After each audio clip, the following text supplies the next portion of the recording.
السلام علیکم، آپ دیکھ رہے ہیں ٹیبل ٹاک اور میں ہوں اعظم چودھری۔ آج 14واں دن ہے اور ابھی تک ایران اور اسرائیل کی جنگ اس کے اندر کوئی کمی نہیں آ رہی اور مسلسل حملوں کا سلسلہ بڑھتا چلا جا رہا ہے۔ آج یوم القدس تھا اور دنیا بھر میں بالخصوص ایران اور پاکستان میں آج فلسطینیوں کے حق میں ریلیاں نکالی گئیں اور اسی دن اسرائیل کی جانب سے 200 کے قریب فضائی حملے کیے گئے ایران کے اوپر، جبکہ ایران کا بھی یہ دعویٰ ہے کہ انہوں نے یوم القدس کے اوپر اسرائیل کو نشانہ بنایا اور اس کے اوپر انہوں نے اپنے اہداف جو ہیں وہ حاصل کیے۔ اور اس کے ساتھ ساتھ اس جنگ کے پوری دنیا کے اندر معاشی اثرات مرتب ہونا شروع ہو گئے ہیں۔ تیل کی قیمتیں مسلسل اتار چڑھاؤ کا شکار ہیں اور اب نئے ہرمزد میں ایک ٹینشن کی صورتحال ہے اور اب روس کو تیل فروخت کرنے کی اجازت دے دی گئی ہے تاکہ دنیا کے اندر جو تیل کی ایک کمی اور تیل کی وجہ سے مختلف اشیاء کی جو قیمتوں میں اتار چڑھاؤ آ رہا ہے اس میں سٹیبلٹی آ سکے۔ ان تمام موضوعات پہ ہم بات کریں گے۔ ہمارے ساتھ بات کرنے کے لیے مسلم لیگ نون کے سینیٹر جناب بہرامند تنگی صاحب موجود ہوں گے۔ اس کے ساتھ ساتھ پاکستان تحریک انصاف سے نصرت واحد صاحبہ ہمیں جوائن کریں گی، جبکہ بین الاقوامی امور کے ماہر باسم رضا صاحب ویڈیو لنک پہ ہمارے ساتھ ہوں گے اور ان کے ساتھ ساتھ بریگیڈیئر غضنفر ڈار صاحب وہ ہمیں جوائن کریں گے۔ باسم صاحب، سب سے پہلے میں آپ سے یہ آغاز کرتا ہوں کہ اس وقت جنگ کی صورتحال کہا یہ جا رہا تھا کچھ بیک ڈور ڈپلومیسی چل رہی ہے، کوئی سفارتی سطح پر کچھ ممالک اپنا کردار ادا کر رہے ہیں اور جنگ کے اندر کچھ کمی آئے گی، لیکن ہر لمحہ ہم جنگ کو بڑھتا ہوا دیکھ رہے ہیں۔ کیا وجہ ہے؟ کیا کچھ دنیا اس جانب توجہ دینے کو تیار نہیں ہے یا دونوں جو فریق ہیں جنگ کے وہ دنیا کی بات ماننے کو تیار نہیں ہے اس وقت؟ بہت شکریہ اعظم صاحب مجھے مدعو کرنے کے لیے۔ جنگ نہ رکنے کی جو وجوہات ہیں ان میں دو یہاں پر محرکات ہیں کہ جو کار فرما ہیں۔ پہلا جو ایلیمنٹ ہے، جو پہلا فیکٹر ہے وہ یہ ہے کہ جو اسرائیلی اور امریکن سائیڈ ہے وہاں پر سٹیک ہولڈرز دو انڈیپینڈنٹ سٹیک ہولڈرز ہیں۔ اگر ہم تھوڑا سا، میں زیادہ تمہید میں نہیں جاتا لیکن اگر ہم تھوڑا سا ہسٹوریکلی دیکھیں تو ہسٹوریکلی یونائٹڈ اسٹیٹس نے کبھی بھی کسی ایسی اسٹیٹ کے ساتھ مل کر وار ویج نہیں کی کہ جو ڈیسیجن میکنگ خود کر سکے۔ یہ پہلی بار امریکنز کے ورلڈ وار ون کے بعد، برٹش کے بعد پہلی بار ایسا ہو رہا ہے کہ کوئی ایسی اسٹیٹ امریکہ کی الائنس میں موجود ہے کسی وار میں کہ جو ایکچولی ڈیسیجن میکنگ خود کر رہی ہے۔ اب مسائل یہاں پر یہ ہوتے ہیں کہ امریکنز کے ساتھ عمان کے تھرو بات کی جاتی ہے، امریکنز کے ساتھ اور ملٹیپل راؤٹس کے تھرو بات کی جاتی ہے، ایون رشینز انہوں نے بھی کوشش کی کہ وہ کوئی رول پلے کریں پیس میکنگ کا، لیکن درمیان میں ایشوز یہاں پر یہ آئیں گے کہ اگر امریکنز وار ویجنگ کو سلو کرتے ہیں تو اسرائیل دوبارہ سے تیز کر دیتا ہے۔ کل جو ہم نے نیتن یاہو صاحب کی ویڈیو دیکھی کہ جس میں وہ ذکر کر رہے ہیں مسایہ کی کمنگ کا، سو وہاں پر جا کر ہمیں یہ پتہ لگ جاتا ہے کہ جہاں یہاں پر جو جنگ کے کور آبجیکٹیوز تھے وہ نہ تو ایران کا رجیم چینج تھا، نہ تو وہ ایران کے اندر کوئی نئی رجیم لانا تھا، نہ ہی ان کے کوئی نیوکلیئر ویپنز کو تباہ کرنا تھا، نہ کوئی میزل سسٹم کو کرنا تھا، بلکہ وہ ایک ریلیجیس ریزن ہے۔ اور یہ نیتن یاہو صاحب کی ویڈیوز اویلیبل ہیں، every one can actually see those. So مسائل یہاں پر یہ ہیں کہ ایک تو جو آبجیکٹو آف وار وہ کلیئرلی ڈیفائن نہیں تھا، اور وہ جب ہمیں پتہ لگا دیٹس اے ریلیجیس وار کے کیس میں آپ کس طرح سے روک سکتے ہیں، I have no possible idea کہ کس طرح کی ڈپلومیسی یہاں پر کام کرے گی۔ اور دوسری چیز سب سے بڑی یہ ہے کہ یہاں پر multiple factor, multiple stakeholders ہیں جن کو ایک پیج پر لانا از ویری ڈیفیکلٹ۔ ہاں، جہاں تک بات ہے گلف اسٹیٹس کی اور جی سی سی اسٹیٹس کی اور ایران اور ان کے درمیان ٹینشنز کی، اس میں پاکستان نے ایک بہت امپورٹنٹ رول پلے کیا ہے، اور آپ نے اس چیز کو نوٹس بھی کیا ہوگا کافی حد تک کہ سعودی عربیہ اور ایران کے درمیان ٹینشنز جو ہیں اس کو پہلے سے کافی حد تک ریڈیوس کرنے کی کوشش کی گئی ہے۔ باقی اسٹیٹس کے کیس میں ابھی بھی کچھ مسائل موجود ہیں، اینڈ آئی ہوپ کہ وہاں پر بھی کچھ بہتری آئے۔ ٹھیک ہو گیا۔ تنگی صاحب، یہ بڑی امپورٹنٹ بات کی جو ٹرمپ صاحب کا ایک انہوں نے جو بیانیہ انہوں نے دہرایا کہ یہ مذہبی جنگ ہے، یہ اس کا مطلب ہے کہ یہود و نصارہ متحد ہو چکے ہیں مسلمانوں کے خلاف۔ اور ٹرمپ صاحب کا ایک پچھلے دنوں ایک انٹرویو کے اندر انہوں نے بات بھی کی تھی کہ انہوں نے یہ نہیں کہا کہ ہم نفرت کرتے ہیں، انہوں نے کہا کہ مسلمان ہم سے نفرت کرتے ہیں۔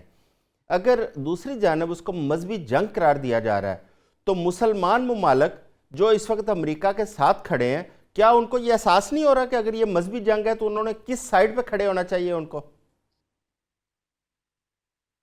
بسم اللہ الرحمن الرحیم۔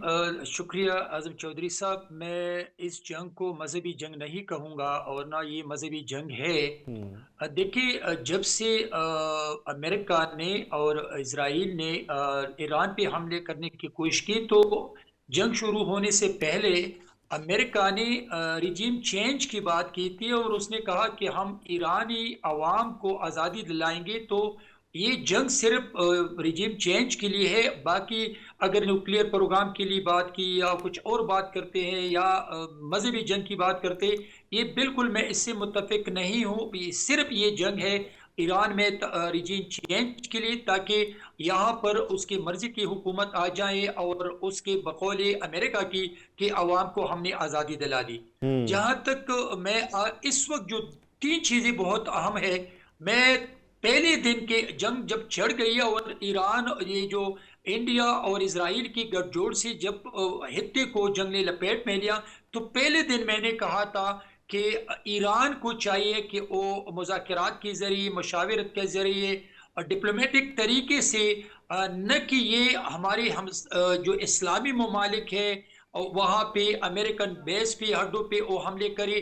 میں نے پہلے دن کہا تھا کہ ان کو چاہیے کہ وہ ڈپلومیٹک طریقے سے یہ ان کے ساتھ مذاکرات کرے اور ان کی ہمدردی حاصل کرے، نہ کہ جب دنیا کہتی ہے کہ نیتن یاہو کی یہ کوشش ہے کہ مسلمان ممالک آپس میں لڑے، تو ان کو یہ موقع نہ دے کہ وہ یہ کہے کہ ابھی مطلب کہ میری وجہ سے یا ہم نے مسلمان ممالک کو آپس میں لڑایا، تو اس کو یہ موقع نہیں ملنا چاہیے، بلکہ مذاکرات کے ذریعے اس مسئلے کو ریزالو کرنا چاہیے۔ اور اس اچھا، میں نے تیسری بات جو کی ہے اس میں وزیر اعظم پاکستان میاں محمد شہباز شریف صاحب کی اور فیلڈ مارشل عاصم منیر صاحب کے کردار کے بارے میں نے کہا کہ اس وقت پوری دنیا کی نظریں فیلڈ مارشل عاصم منیر صاحب پہ اور وزیر اعظم پاکستان میاں محمد شہباز شریف صاحب پہ ہیں، اور اس کا جو کردار ہوگا یہ بہت کنسٹرکٹیو ہوگا۔ اور پاکستان کے ساتھ چائنا، رشیا، ترکیہ اور سعودی عرب، اگر یہ پانچ ممالک مل کے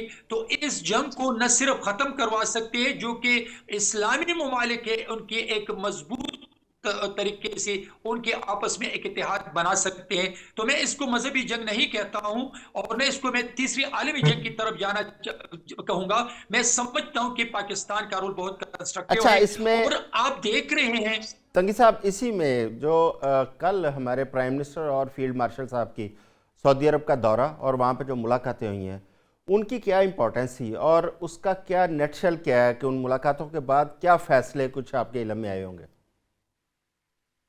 دیکھیے اعظم چودھری صاحب، جو سعودیہ کا وزٹ ہے فیلڈ مارشل عاصم منیر صاحب کا اور وزیر اعظم پاکستان میاں محمد نواز شہباز شریف صاحب کی، آپ دیکھیں کہ جب بھی فیلڈ مارشل عاصم منیر یا فوج کا سربراہ کسی ملک جاتے ہیں تو وہ روٹین کے یونیفارم میں جاتے ہیں، وہ جنگی لباس میں بیٹھ کر ایک میسج دیا وہاں پر سعودی عرب کو بھی کہ دفاعی جو ہمارے ایگریمنٹس ہے، جو معاہدے ہیں، وہ ہم آپ کے ساتھ ہیں، لیکن ساتھ ساتھ ان کنٹریز کو بھی جو کہ اسلامی ممالک کے خلاف ہے یا ایران کے خلاف ہے یا ان کو آپس میں لڑانے کی کوشش کرتے ہیں، تو یہ ایک میسج، بہت بڑا میسج ہے اس میٹنگ سے۔ لیکن ایک بات میں آپ کو بتا دوں کہ جب سعودی عرب میں اس کے ایران کے حملے ہو چکے تھے تو اسی دن پاکستان نے اور پھر مارشل عاصم منیر نے، وزیر اعظم نے سعودی عرب سے بات کی، اور پھر سعودی عرب کا جو میسج تھا وہ ایران کے پہنچا دیا کہ سعودی عرب کا جو زمین ہے وہ ایران کے خلاف استعمال نہیں ہوں گے۔ تو اس نے پھر یہ شورٹی دی کہ ہم بھی کوئی حملہ نہیں کریں گے، اور پھر تقریباً 8ویں دن ایران کی صدر نے معافی بھی مانگ لی اور اس نے ان کنٹریز پہ حملے نہ کرنے کی یقین دہانی کی۔ تو میں سمجھتا ہوں کہ اس وقت پاکستان کا رول، پھر مارشل عاصم منیر صاحب کا رول بہت اہم ہے، لیکن اس میں ایران اگر چاہے تو یہ اپنے جو ہمارے اسلامک کنٹریز ہیں ان کی مورلی سپورٹ، ان کا پروفیشنل سپورٹ حاصل کر سکتے ہیں، اور ہم اسرائیل کو یہ موقع نہیں دینا چاہیے. میں ایک دفعہ پھر کہہ رہا ہوں، ہم نہیں نہ دیں تاکہ وہ یہ کہیں کہ ابھی ہم نے تمام اسلامی ممالک کو اپنے ایک دوسرے کے ساتھ لڑائی اور مطلب کہ ابھی وہ جنگ کر رہے ہیں. تو یہاں پر ٹیبل ٹاکس کی ضرورت ہے، مشاورت کی ضرورت ہے، ڈپلومیٹک طریقے سے، پولیٹیکل طریقے سے، پروفیشنل طریقے سے. اور میں انشاءاللہ آپ کو اعظم چودھری صاحب آپ کے ٹاک شو کے آپ کے چینل کے توسط سے یہ کہوں گا کہ یہ نہ تیسری عالمی جنگ ہوگی، بلکہ پاکستان ایک بہت اچھا رول پلے کر رہا ہے، اور بہت جلد انشاءاللہ میز پہ آ کے مذاکرات کے ذریعے ان ایشوز کو ریزالو کریں گے. اللہ کرے کہ اللہ آپ کی زبان مبارک کرے اور یہ جنگ جو ہے یہ تیسری عالمی جنگ کی جانب نہ جائے اور یہیں پہ رک جائے. نصرت صاحبہ، ایک جانب ٹرمپ صاحب بار بار یہ کہتے ہیں کہ ہم جنگ جیت چکے ہیں، ہم اپنے اہداف جو ہے وہ حاصل کر چکے ہیں، جبکہ دوسری جانب ایران مسلسل یہ کہہ رہا ہے کہ ہم ان کو ایسا سبق سکھائیں گے اسرائیل اور امریکہ کو کہ یہ ہمیشہ یاد رکھیں گے. آپ کیا سمجھتی ہیں کہ یہ جنگ کے جیتنے کے دعوے کس حد تک درست ہے؟ اور دوسرا یہ ہے، جس طرح ابھی تنگی صاحب نے بتایا کہ پاکستان کا جو رول ہے بڑا امپورٹنٹ ہے. آپ کیا سمجھتی ہیں کہ پاکستان اپنا کس طرح امپورٹنٹ رول پلے کر رہا ہے؟ کیونکہ جو کمبیٹ یونیفارم کے اندر ہمارے فیلڈ مارشل وہاں بیٹھے تھے، کیا اس سے یہ تاثر پیدا ہوتا ہے کہ ہم تمام اسلامی ممالک کے ساتھ ہیں یا صرف سعودی عرب کے ساتھ ہیں؟ بسم اللہ الرحمن الرحیم. بہت شکریہ اعظم چودھری صاحب اپنے پروگرام میں انوائٹ کرنے کا. دیکھیں، میرا خیال یہ ہے کہ ایران نے امریکہ اور اسرائیل کو چنے چبوا دیے ہیں، کیونکہ جس طرح یہ لوگ اپنی تمام مسلمان ملکوں میں اپنی آرمی کا بنا کے بیٹھے ہوئے تھے اڈے، اور ان کا خیال یہ تھا کہ ہم یہاں سے کریں گے جو بھی کارروائی ایران کو تباہ برباد کر دیں گے. ان کو ایران کی پلاننگ کا ہی نہیں اندازہ ہوا کہ ایران نے اندر ہی اندر پچھلے ظاہر 10 سال سے زیادہ ہو گئے اس کے پیچھے لگے رہتے ہیں. ہر وقت کچھ نہ کچھ ہوتا ہے. ابھی کچھ دن پہلے بھی تھوڑی 12 دن کی جنگ ہوئی تھی. تو اب جب ان لوگوں نے حملہ کیا تو ان کو اندازہ نہیں تھا کہ ایران ریٹیلیٹ کس طرح کرے گا. اس نے جب ریٹیلیشن کرنی شروع کی، اس نے کسی آبادی کو نہیں مارا، کسی اس طرح کی چیز کو نہیں مارا، صرف وہ جو آرمی کی انسٹالمنٹس تھی وہاں پہ اس نے کیا، اور امریکنز کے اوپر کیا. جب پتہ چلا کہ امریکنز کو اڈے چھوڑ کے چلے گئے ہیں اور وہ کسی ہوٹل میں ہیں یا کسی بھی جگہ پہ، تو وہاں پہ کیا اس نے، جس سے ان کی بالکل جسے کہتے ہیں نا جتنے مرضی یہ کر لیں کہ یہ جیت گئے یا فلاں فلاں. آپ نے دیکھا ہوگا کچھ دن پہلے ٹرمپ صاحب بیٹھے ہوئے تھے اور ان کے اوپر سارے جیسس کرائسٹ کے فالوورز جو تھے وہ ہاتھ رکھ کے کھڑے ہوئے تھے اور جی دعائیں دے رہے تھے ان کو. تو امریکہ تو ملک ہی یہ والا نہیں ہے جہاں پہ اسلام کسی بھی مذہب کی بات ہو. وہاں پہ تو اس طرح کا تھا ہی نہیں کہ ہم کسی مذہب کو لے کے آگے چلیں گے. وہاں پہ آپ جو کچھ بھی کر رہے ہیں انسانیت کے لیے کر رہے ہیں یا انسانیت کے خلاف کر رہے ہیں. لیکن جب انہوں نے یہ والی چیز کی، یہ کیوں کی؟ مسلمانوں کو دکھانے کے لیے کہ دیکھو ہم جیسس کرائسٹ کو لے آئے بیچ میں، ہم تو اللہ کے علاوہ کوئی اور دوسری بات ہی نہیں کرتے، اور ایران تو ویسے ہی بہت زیادہ اس طرف ہے. تو یہ صرف ہمیں دکھانے کے لیے، انڈر پریشر کرنے کے لیے تھا. دوسرا یہ کہ جو ہمارے اسلامی ممالک ہیں، کیا ان لوگوں نے سوچا تھا کہ ان کے ساتھ یہ ہوگا جب وہ اپنے اڈے دے رہے تھے، جب اپنی زمین دے رہے تھے؟ آپ کو یاد ہوگا ہمارا ایک پرائم منسٹر تھا جس نے کہا تھا ایبسولوٹلی ناٹ، جس کی وجہ سے ہم آج تک بچے ہوئے ہیں، ہمارے پر بھی حملے ہو جاتے. تو صحیح ہو گیا. جو امپورٹنٹ چیز تھی وہ یہ تھی کہ ایران جو کچھ بھی چاہ رہا ہے، آپ پلیز اپنی باری پہ بول لیجیے گا، ایران جو کچھ بھی چاہ رہا ہے وہ کر رہا ہے. اور اسرائیل، آپ دیکھیں اسرائیل سے ایسی ایسی ویڈیوز آ رہی ہیں جس میں لوگ نہ صرف رو رہے ہیں، ایک تو خیر وہ فوراً انڈر گراؤنڈ چلے جاتے ہیں، لیکن اس کے باوجود وہ رو رہے ہیں اور خوشامد کر رہے ہیں اور معافیا مانگ رہے ہیں کہ ایران سے کہ ہمیں اور مت مارو تم. جبکہ ایران میں ان کے بم پھڑ رہے ہوتے ہیں اور وہ ایسے اوپر کر کے اللہ اکبر کے نعرے لگا رہے ہوتے ہیں. تو یہ چیز صرف مسلمانوں میں ہی ہو سکتی ہے کہ ہمیں مرنے سے ڈر نہیں لگتا. ظاہر ہے ہم تو مر جائیں تو شہید اس سے بڑی اور ہمارے لیے کیا بالکل. مسلمان اصل میں جو کچھ بھی وہ کہہ رہے ہیں نا وہ سب غلط کہہ رہے ہیں. جذبہ ایمانی سے مسلمان جذبہ ایمانی سے لڑتے ہیں. اور یہ بریگیڈیئر اپنا غفار ڈار صاحب، یہ پہلی دفعہ ہم دیکھ رہے ہیں کہ کسی جنگ کے اندر ہمیں جو یہود ہیں ان کی جانب سے بھی دعائیں اور آہو پکار نظر آ رہی ہے، اور جو نصارہ ہیں ان میں بھی ہمیں دعائیں کرتے ہوئے وہ نظر آ رہے ہیں. جبکہ قرآن میں ہے کہ ان کے اوپر کبھی آپ دوست نہیں بن سکتے. جبکہ فلسطین کے اندر لاکھوں مسلمانوں کو وہاں پہ شہید کیا گیا، وہ وہاں پہ پکار رہے تھے، تڑپ رہے تھے، لیکن پوری دنیا نے اس جانب توجہ نہیں دی. ہولوکاسٹ کے بعد ہم پہلی دفعہ دیکھ رہے ہیں کہ اسرائیل کے اندر وہ چیخو پکار ہمیں نظر آ رہی ہے. آپ کیونکہ اس کے دفاعی امور کی مہارت رکھتے ہیں، آپ بتائیں کہ یہ اس قسم کی صورتحال میں آپ کیا سمجھتے ہیں کہ جنگ کون سا پلڑا بھاری ہے اور یہ جنگ کس جانب جا رہی ہے آگے؟ جی میں یہ سمجھتا ہوں کہ ایران نے ریزسٹنس دی ہے امریکہ اور اسرائیل کے اٹیکس پر، لیکن ہمیں یہ بھی سمجھنے کی ضرورت ہے جب ہم کمپیریٹیو انالیسس کرتے ہیں تو ڈیفینیٹلی جو ملٹری کیپیبلٹی ہے، کلیکٹیو ملٹری کیپیبلٹی امریکہ اور اسرائیل کی، وہ ایران سے زیادہ ہے. اور اگر یہ وار سسٹین ہوتی ہے، یعنی کہ اگر ایران اس وار کو پرولونگ کرتا ہے، تو پھر جس کی ملٹری کیپیبلٹی زیادہ ہے اس سائڈ کے جیتنے کے امکانات جو ہیں وہ زیادہ ہوں گے. ابھی جو ایران سسٹین کر رہا ہے وار کو، وہ ایسمیٹری تو ہے، لیکن ایران جو ہے وہ اپنے میزائل اور ڈرون کیپیبلٹی سے کر رہا ہے، جو کہ میں سمجھتا ہوں کہ ایران کی ملٹری کیپیبلٹی کا سینٹر آف گریویٹی ہے. اور اس کے اوپر اس وقت امریکہ اور اسرائیل نے اپنے جو ایئر سٹرائک کر رہے ہیں ان کا فوکس رکھا ہوا ہے، یعنی کہ وہ میزائل لانچرز کو ڈسٹرائے کرنے کی کوشش کر رہے ہیں، میزائل کی فیکٹریز جو ہیں ان کو ڈسٹرائے کرنے کی کوشش کر رہے ہیں، حتیٰ کہ جو چھوٹی فیکٹریز جو کہ کنٹریبیوٹ کرتی ہیں پرزے وغیرہ بنانے میں میزائل کے، ان کو بھی اٹیک کر رہے ہیں.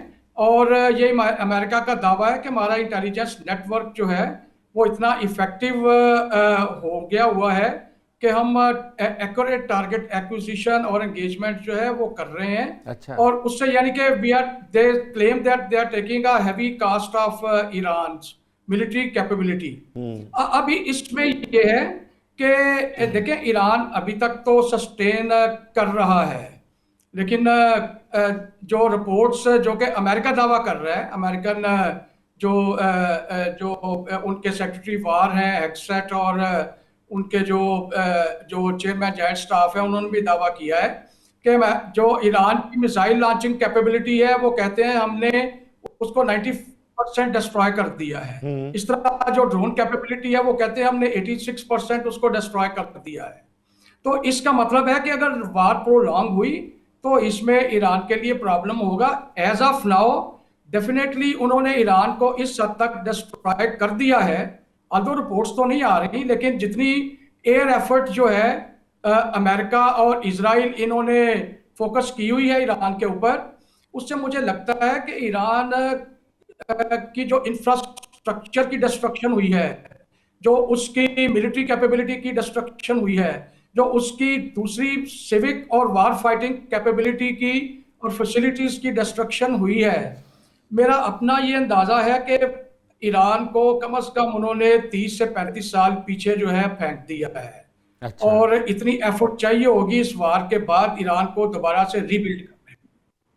تو ہم ایک میرا خیال ہے کہ بجائے اس کے کہ کوئی جذباتی انالیسس کر رہے ہیں یا اس انالیسس کو مذہبی رنگ دیں، میرا خیال ہے کہ ہمیں تھوڑا سا اس کو مٹیریل کے اوپر بھی رکھ کے، مٹیریل کیپیبلٹی کے اوپر رکھ کے بھی فوکس کرنا چاہیے. دوسرا میں یہ سمجھتا ہوں کہ یہ جو ایران کی اسٹریٹجی ہے جس میں وہ گلف کنٹریز کو ٹارگٹ کر رہے ہیں، میں سمجھتا ہوں کہ یہ بہت غلط ہے، یہ نہیں ہونا چاہیے تھا. دیکھیں یہ ایران کو ایک بات پتہ ہونی چاہیے تھی کہ یہ جنگ جو وہ اپنی پراکسیز کے ذریعے مڈل ایسٹ کے مختلف ملکوں میں لڑ رہا تھا، سیریا میں لڑ رہا تھا، لیبنان میں، فلسطین میں یا یمن میں، وہ اس جنگ نے الٹیمیٹلی ایران کے گھر پہ آنا تھا. یہ بات جو ہے یہ ایران کے اسٹریٹجسٹ کو، ایران کی لیڈرشپ کو کلیئر ہونی چاہیے تھی کہ ہم جہاں بھی جنگ لڑیں الٹیمیٹلی اس جنگ نے ہمارے گھر میں آنا ہوتا ہے. اور وہ جنگ آ گئی ہے اور اس جنگ کو ایران لڑنے کی کوشش کر رہا ہے. پہلے ایران دوسروں کو لڑا کے خود اوائڈ کر رہا تھا، اب یہ ایران کو خود لڑنی پڑے گی. اور ظاہر ہے دوسری سائڈ پہ ایک سپر پاور ہے، ایک ریجنل پاور ہے، تو اس کی اپنی ایک کاسٹ ہے جو بریگیڈیئر صاحب میری عرض سنیں. یہ کیونکہ آپ نے ابھی فرمایا کہ گلف کے اوپر اس کو حملے نہیں کرنے چاہیے تھے، لیکن گلف کے اندر ایران کے ہر طرف امریکہ نے وہاں پہ اپنے اڈے بنا رکھے ہیں، اور وہ بار بار یہ کہہ رہے تھے کہ ان اڈوں سے ہمارے اوپر اگر کوئی اٹیک کیا گیا تو ہم کاؤنٹر اٹیک ضرور کریں گے اس ملک کے ان اڈوں کے اوپر. تو کیا کسی کی جانب سے حملہ کیا جائے، اس کا جواب دیا جائے، یہ غلط ہے؟ دیکھیں، میں یہ سمجھتا ہوں کہ ان اڈوں کے اوپر سے ایران کے اوپر اٹیک نہیں ہوئے. جو ایران کے اوپر اٹیک ہوئے ہیں وہ گلف ریجن سے آؤٹ سائڈ جو ملٹری ایسٹس ہیں، جو ملٹری بلڈ اپ کی تھی امریکہ نے اور پھر جو اسرائیل میں ہیں، وہاں سے پرائمریلی اٹیک ہو رہے ہیں. ان جگہوں سے اٹیک جو ہیں وہ ایز سچ نہیں ہوئے. اور دیکھیں، ایران نے صرف ان کے جو بیسز ہیں ان کو ٹارگٹ نہیں کیا. ایران تو جو سیوک انفراسٹرکچر ہے وہ اس کو بھی ٹارگٹ کر رہا ہے.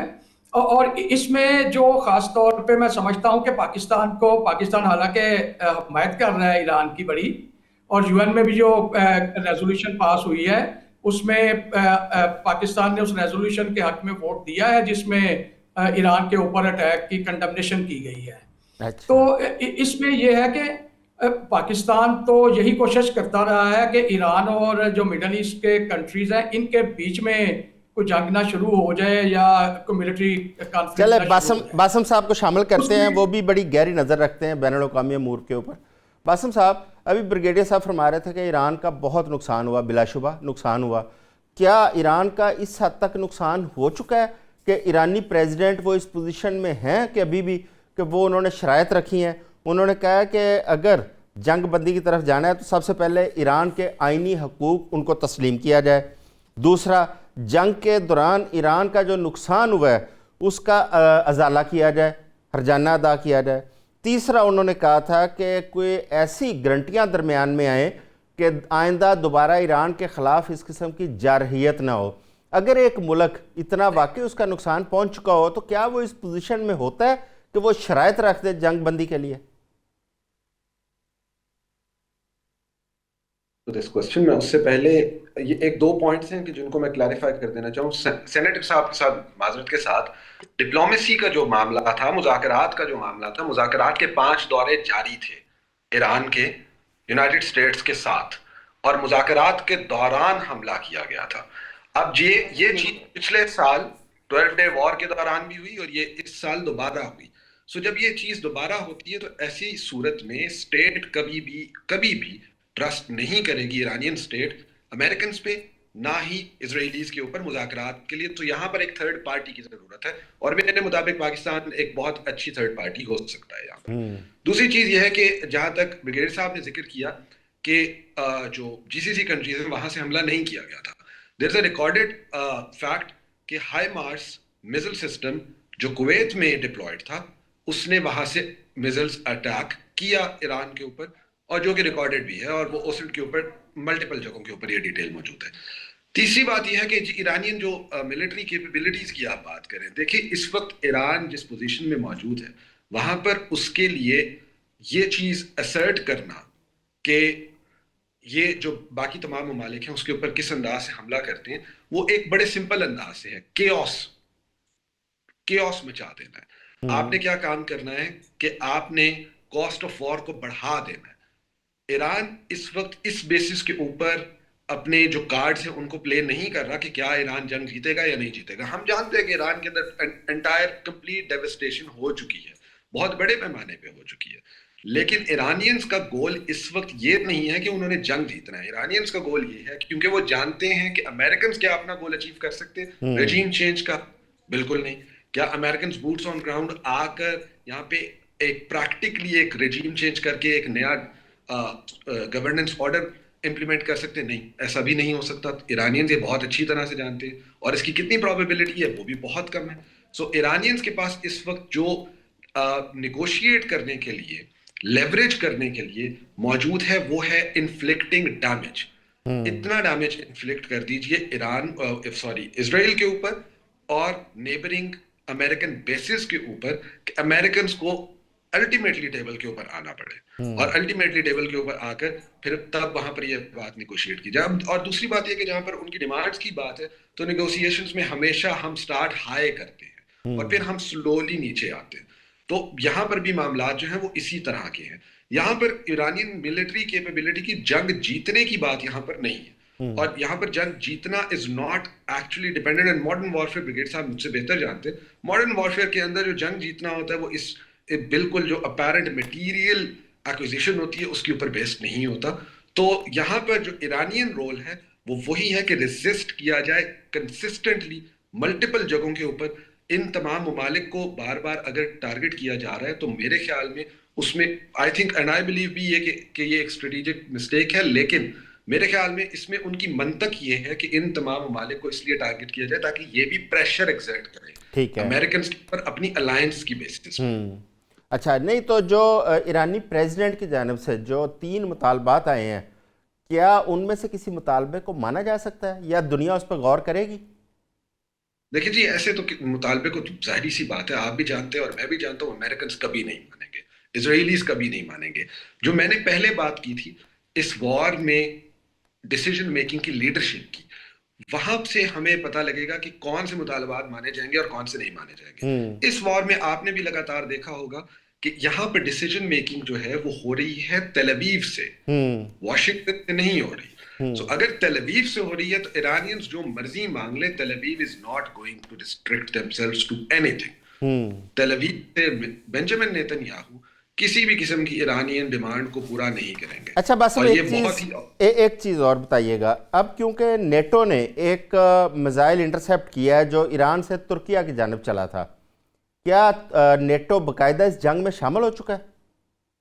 دیکھیں جی نیٹو کی جب جنگ میں شامل ہونے کی بات ہے تو نیٹو میں بہت سارے ملٹیپل ممالک ہیں.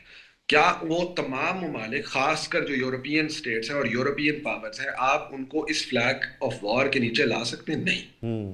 اس کی وجہ یہ ہے کہ آپ ریپیٹڈلی جو ڈپلومیٹک ڈسکورسز ہیں اس میں آپ چیک کریں، چاہے وہ فرینچ ہیں چاہے وہ اٹالینس ہیں، اسپینش تو آؤٹ رائٹلی اس کو ڈینائی کر دیتے ہیں اس وار کو.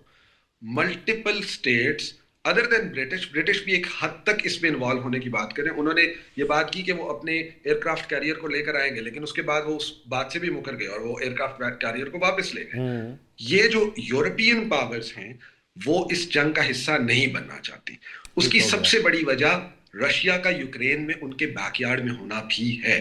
سو ایک یورپین سٹیٹس کسی صورت بھی اس جنگ کا حصہ بننا نہیں چاہتی اور نہ ہی وہ بنے گی. اگر وہ بنے گی بھی تو کچھ حد تک لاجسٹکس کی حد تک، کچھ حد تک جو ٹیکنیکل سپورٹ کی حد تک، اور وہ ابھی بھی ہیں. لیکن NATO as a flag bearer of war اس جنگ میں شامل نہیں ہوگا. بالکل ٹھیک ہے. یہاں پہ وقت ہوا ایک شارٹ بریک کا، ہمارے ساتھ رہیے گا، دوبارہ آتے ہیں اور اس جنگ کے حوالے سے گفتگو کا سلسلہ یہیں سے دوبارہ شروع کرتے ہیں.